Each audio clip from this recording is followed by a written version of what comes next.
இந்த காணொளிக்கு ஒருத்தர் கூட லைக் பண்ணாதீங்க. தவறாம இந்த காணொளியை மற்றவங்களுக்கு பகிர்றது மூலமா இந்த கோவில் வந்து காப்பாற்றப்படலாம். இங்க பாருங்க, ஒரு மரத்துக்குள்ள ஒரு தர்மாகோலுக்குள்ள ஓட்ட போடுற மாதிரி இப்படி போட்டு வச்சிருக்கிறாங்களே. இங்க பாருங்க, ஒரு கதை இருக்கு பாத்தீங்களா? அந்த கதைக்கு மேல ஒரு சிற்ப கூடம் எவ்வளவு அழகா இருக்கு பாருங்க.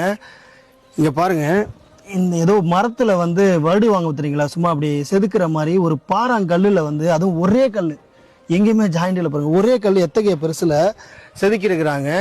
இந்த கோவில் உள்ள சாமி எப்படி இருக்காரு, ஆனா இந்த கோவில் எந்த நிலையில இருக்குங்கிறத நீங்களே பாருங்க.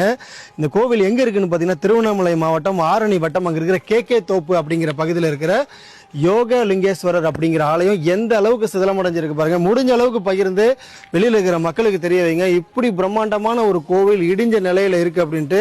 இதுக்குள்ள இருக்கிற அந்த தூண்களுக்கு எல்லையே கிடையாது. அப்படி ஒரு சிற்ப கலைகளை உள்ள வந்து பாத்தீங்கன்னா அந்த 4 தூண்கள்ல மொத்த கோவில்ல உள்ள சிற்பங்களை அதுல கொடுத்துருக்காருங்க. உள்ள இருக்கிற சாமி அத்தகைய அழகா இன்னைக்கு எல்லாருக்கும் காட்சி கொடுத்துருக்காரு. பிரதோஷத்துக்கு 100 பேருக்கு மேலேயும் பௌர்ணமிக்கு 400 பேருக்கு மேலேயும் வர்ற இந்த கோவிலுடைய நிலை இதுதாங்க.